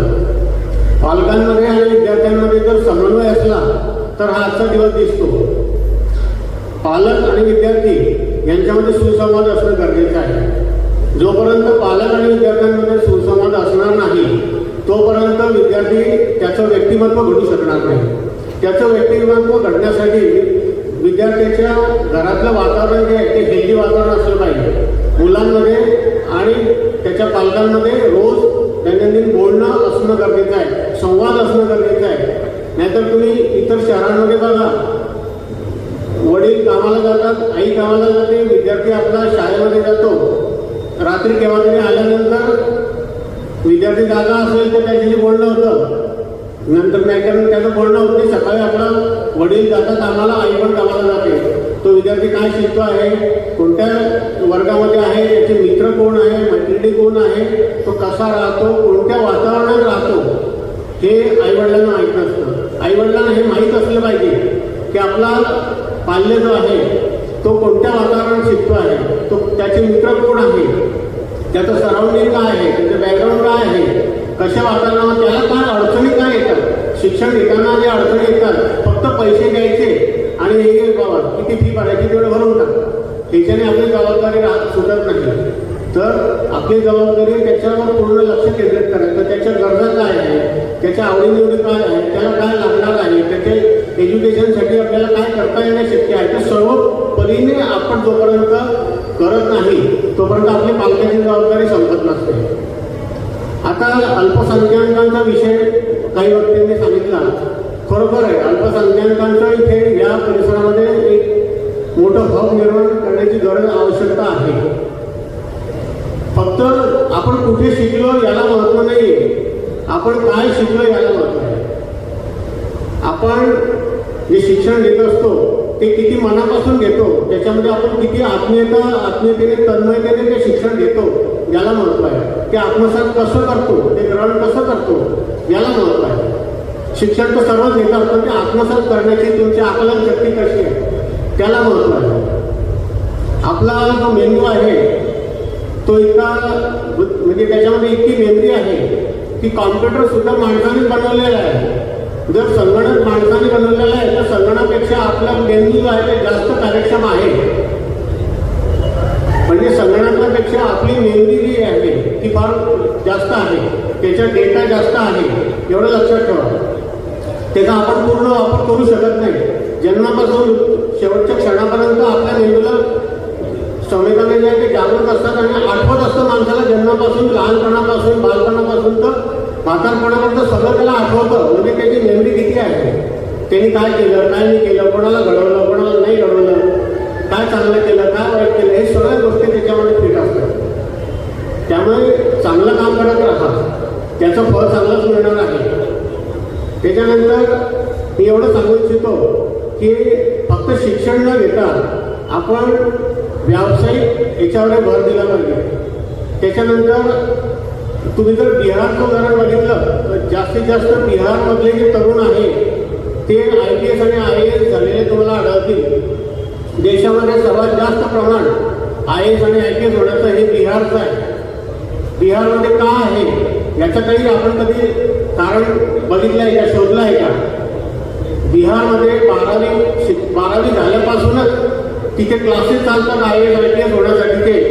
जे परीक्षा देण्यासाठी जी तयारी करायला लागते UPSCचे एक्झाम देण्यासाठी, ती तयारी 12वीपासूनच तिथले विद्यार्थी सुरू करतात. तिथे कोचिंग क्लासेस चालतात. तसे आपल्याकडे महाराष्ट्रात 12वी नंतर आहेत का? आपण BSc, MSc, MBA, डॉक्टर, वकील हे होण्यासाठी आपण 12वी नंतर पुढाकार घेतो. पण तिथले विद्यार्थी तसं करत नाही. ते आर्ट्सला ॲडमिशन घेतात, ते BA होतात. BA याच्यासाठी होतात की त्यांचं एम असतं, त्यांचं डेस्टिनेशन असतं ठरलेलं की आपल्याला IAS व्हायचं आहे, आपल्याला IPS व्हायचं आहे. म्हणून ते 12वी नंतरच तयारी सुरू करतात. म्हणजे ज्या वेळेला ते आर्ट्स साईडला म्हणजे BA होण्यासाठी 12वी नंतर ॲडमिशन घेतात त्यावेळेला त्यांचे BA हे 3 वर्षामध्ये सहज कम्प्लीट होतं. कारण त्यांचा एम IAS IPS होण्याचं असतं. म्हणून त्याचे 3 वर्ष ते त्याच्याकडे फारसं लक्ष देत नाही. ते लक्ष देतात आपलं डेस्टिनेशन काय, आपल्याला IAS बनायचं आहे, आपल्याला IAS व्हायचं आहे. म्हणून त्याचे ते 3 वर्ष म्हणजे एकदा का त्यांच्या हातात डिग्री मिळाली की ते परीक्षा देण्यासाठी पात्र ठरतात. म्हणजे UPSCची परीक्षा देण्यासाठी ग्रॅज्युएट होणं आवश्यक आहे. आणि ग्रॅज्युएट होण्यासाठी ते अगोदर 3 वर्षापासून तयारी करत असतात. आणि जसे ते ग्रॅज्युएट होतात तसे ते त्या परीक्षेला उतरतात. आणि बरेचसे विद्यार्थी पहिल्याच अटेम्प्टमध्ये UPSC क्रॅक करतात. आपल्याकडे असं होताना दिसत नाही. आपल्याकडे 12वी होतात, 12 नंतर त्यांना दिशा माहीत नसते.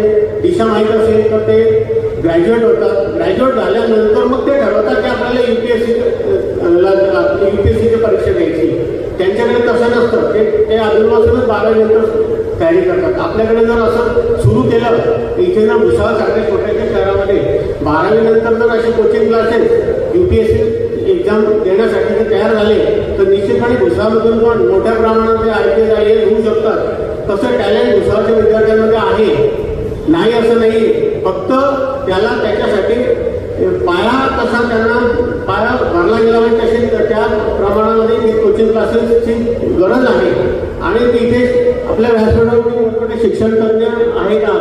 आणि या शिक्षण तज्ज्ञांच्या सोबत मी सांगतो की जर या अशा पद्धतीने जर मोठ्या प्रमाणात आपण या कॉलेजेसच्या मध्ये जर कोचिंग क्लासेस विद्यार्थ्यांना 12वी नंतर सुरू केले आणि त्यांना एक स्वतंत्र 1 तास 2 तास त्यांच्यासाठी दिला गेला तर त्यांचं व्यक्तिमत्व घडू शकतं आणि त्यांचं फ्युचर हे अतिशय ब्राईट फ्युचर होऊ शकतं. तर अशा प्रकारे मी आता माझ्या आधीच्या वक्त्यांनी खूप काही सांगितलेलं आहे आणि वेळ पण बराचसा झालेला आहे, सव्वासा झालेले. पण एक मला चांगली गोष्ट इथे जाणवली की वेळ जरी झालेला असला तरी एकही इथला बसलेला श्रोता जो आहे तो बाहेर गेलेला नाही आहे. नाहीतर इतर ठिकाणी असं बघायला मिळतं जसा वेळ होतो तसं एक जण धीरे धीरे धीरे धीरे हॉलमधून बाहेर निघायला लागतात. पण इथे एक ही चांगली गोष्ट आहे की एकही श्रोता हा बाहेर गेलेला नाही.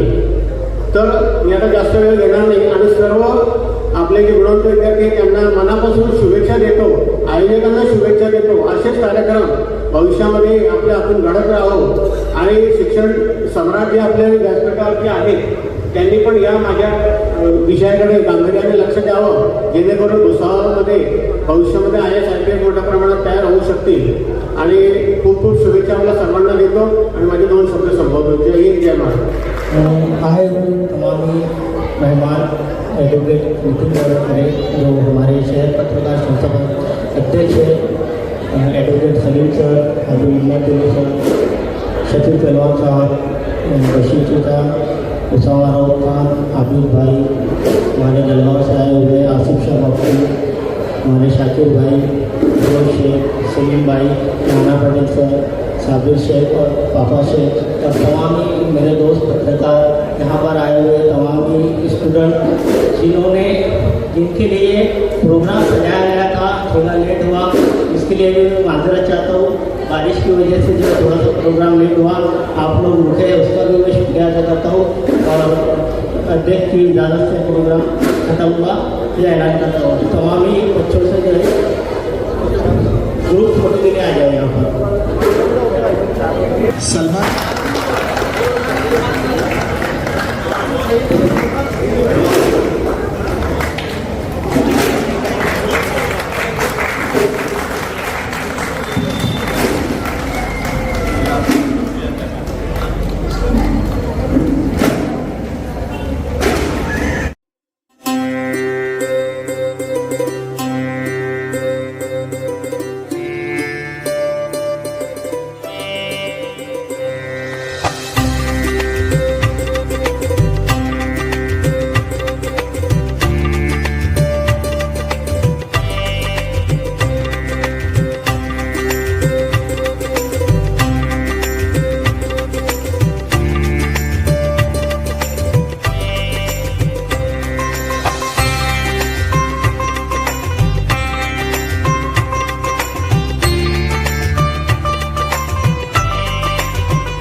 पिता और छात्रों से निवेदन है, क्या आप अपने बच्चों की पढ़ाई को और बेहतर बनाना चाहते हैं? EK क्लासेस लेके आए हैं एक शानदार मौका, जहां शिक्षा है मजबूत और भविष्य। हमारे द्वारा दी जाने वाली कक्षाएं, पहली अंग्रेजी क्लासेस जो आपके बच्चों की बोलचाल और व्याकरण में सुधार लाएंगी। दूसरी हैंडराइटिंग क्लासेस जो आपके बच्चों की हैंडराइटिंग को सुंदर और तेज लिखने में मदद करेंगी। तीसरी गणित यानी मैथ्स की क्लास, आसान तरीके से समझाए और अच्छे अंक पाए। चौथी सभी विषयों की ट्यूशन क्लासेस, सभी बोर्ड्स के लिए कक्षाएं उपलब्ध है, ऑनलाइन और ऑफलाइन, आपकी सुविधा अनुसार। नर्सरी से लेकर कक्षा 10वीं तक के विद्यार्थी के लिए विशेष कोर्स है। रोज अभ्यास, हर हफ्ते टेस्ट, अनुभवी शिक्षक और किफायती फीस। पता खड़का रोड, किफायत मस्जिद के पीछे, भुसावल। अभी कॉल करें 9764589959। फिर से दोहरा रही हूँ 9764589959। आज ही जुड़े EK क्लासेस से, क्योंकि हर बच्चा है खास और उसे चाहिए सबसे खास शिक्षा। धन्यवाद।